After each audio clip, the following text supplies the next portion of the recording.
Hello， 大家好，歡迎返嚟。如果你睇過我前2集，你已經知道大灣區買樓前有5大騙局，收樓之後有5大陷阱。但係你知唔知2026年呃人嘅方法都升咗級？以前啲騙徒係面對面咁呃你，而家佢哋隔住個芒都可以呃到你。AI 可以偽造一個樓盤， VR 可以偽造一間示範單位，加密貨幣可以令你筆錢消失得無影無蹤。加密貨幣係咩？加密貨幣就係不靠銀行、政府發行，透過密碼學技術產生的數位虛擬資產，只存在網路上，沒有實體鈔票。科技越進步，陷阱越難防。今集我會同大家講2026年最新5大騙局。你睇完之後，唔單止學識避開舊服，仲會早過其他人知道新威脅喺邊。準備好未？一齊嚟睇下今年嘅騙徒有咩新招數。第一單，呢一單係2026年最新最難防嘅人工智能深度偽造技術。你知唔知而家嘅 AI 技術可以做到咩地步啊？只需要幾張相、幾段錄音就可以生成一條片，好似真係某個名人、某個 KOL 喺度同你講呢個樓盤好抵買㗎，我都入咗手。你見到你上個人推介，你個戒心即刻降低。你諗，而家邊個都買咗，應該冇問題吧？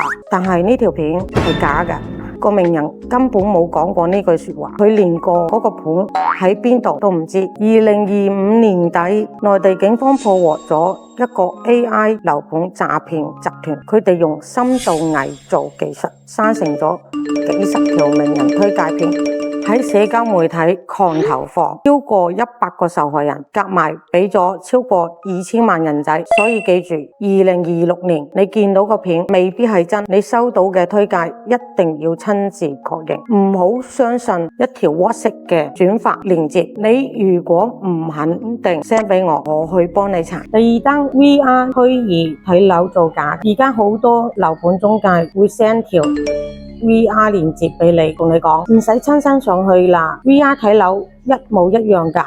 你點咗入去，哇，海景啊，落地玻璃，高樓底，豪華裝修，好鬼靚。但係你知唔知 VR 可以造假，做到咩程度啊？廣角鏡可以令300尺變到500尺，光線可以調到間間房都好光猛嘅，景觀可以後期傾成個衛景落去都得。最離譜嘅係咩呢？2026年有騙徒直接用遊戲引擊，渲染咗成個虛擬樓盤啊，花園啊、會所啊、大堂啊，全部都係3D 模型嚟嘅。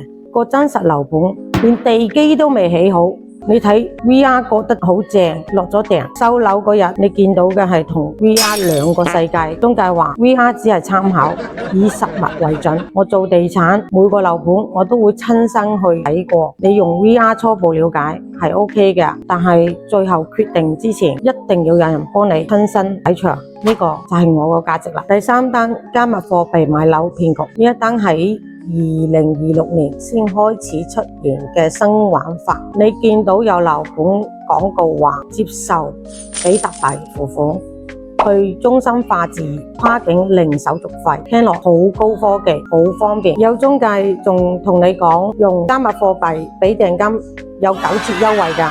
你諗，反正我都識買幣，轉過去好快啫。但係加密貨幣交易有一個好關鍵嘅特性，不可逆轉。你轉咗出去冇得退款㗎，銀行轉賬你仲可以報警凍結賬戶。加密貨幣一轉走，錢就係人哋㗎啦。2026年年初，今年即係有個香港人用虛擬貨幣俾大灣區樓盤訂金80萬港幣，錢轉咗出去之後，中介就拉黑咗佢，買家消失咗，錢包地址作廢，報警，警方話加密貨幣交易好難追，80萬就咁冇咗啦。我呢句話你要記住，2026年凡係叫你用加密貨幣俾買樓錢嘅，10個有11個都係騙局。買樓一定要用銀行轉賬，一定要有記錄。新科技唔係壞事，但牽涉到大額交易嘅話，你一定要用最穩陣嘅方法。第四單社交媒體假盤，你有冇試過喺小紅書或者抖音嗰度見到一啲大灣區嘅筍盤？相片靚到不得了，價錢平到唔合理，標題寫住業主急讓移民國外，你心喐喐 DM 佢，佢即刻覆你。好多人問㗎，你要就快啲啦，你驚走寶，俾咗幾萬蚊誠意金鎖盤，然後佢就封鎖咗你。你知唔知嗰啲 post 可能係連個盤都唔存在嘅，係由 AI 生成留言喺機器人自動回覆，嗰個賬戶係上個星期先開嘅假賬戶。2026年上半年，小紅書上面有個情況，有人用 AI 生成咗一批珠海橫琴海景豪宅嘅圖片，靚到好似電影嘅劇照一樣，超過有100人信，至少有5個人俾咗誠意金，夾埋超過有30萬，結果全部封鎖。警方話社交媒體賬戶好難追，跨境賬戶更加難，所以記住社交媒體見到嘅盤，你一定要確認。最簡單嘅方法，cut 圖 send 俾我。我喺行內10幾年，一睇就知邊啲盤係堅，邊啲盤係流，你唔使自己估。第5單共享產權新套路，呢一個係2026年好興嘅貪石廣告，係咁講嘅，幾十萬就可以做大灣區業主，共享產權低門檻上車，聽落好吸引，係咪啊？但係我同你拆解一下，共享產權即係一層樓切開幾份，幾個人夾埋買，你持有30%，張三有30%，李太有40%，你以為自己係業主，其實你只係持份者。第一，你冇話事權，層樓賣唔賣，租俾邊個，點裝修，要全部持份者同意，一個話唔好，全部 hold 住。第二，如果持份者唔供樓，你要孭埋佢嗰份，銀行追數唔會理你哋點分，總之層樓嘅貸款係要還晒。第三，管理公司通常有最終嘅決定權，合約寫明管理公司可以代持份者做一切決策，即係話包租、維修，甚至乎賣樓，價錢都係管理公司話事，你只係出錢嗰個。我唔係話共享產權一定係騙局，但係你一定要睇清楚合約，了解清楚所有嘅持份者係邊個，管理公司係咩背景。如果你睇唔明 ，send 俾我幫你睇。呢啲新貪石最緊要係有人幫你睇清楚風險。講完5單新案例，我想同大家分析下點解2026年人嘅手法進化得咁快。3個原因。第一，科技降門檻，以前做一條假片要專業嘅團隊貴器材，好多時間，而家一個 AI 軟件幾分鐘就搞掂，成本幾乎係0嘅，騙徒嘅投資回報高到你都唔信啦。第二，跨境監管真空，香港同內地嘅法律追唔上科技發展，深度偽造技術喺法律上點定義㗎？加密貨幣買樓受唔受監管？好多灰色地帶，騙徒都係響呢度揾食嘅。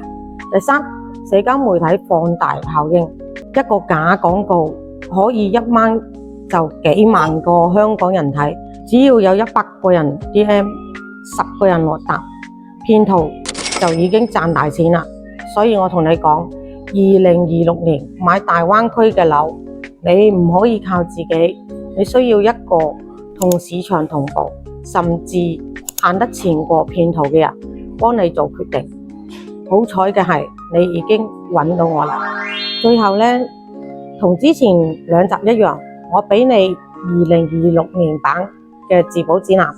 第一，任何名人推介嘅買樓片要親自查證來源，唔好信一條 WhatsApp 嘅轉發鏈接。第二， VR 睇樓只係參考，一定要親身踩場，我可以幫你上去睇。第三，凡係叫你用加密貨幣俾買樓錢嘅，直接拒絕。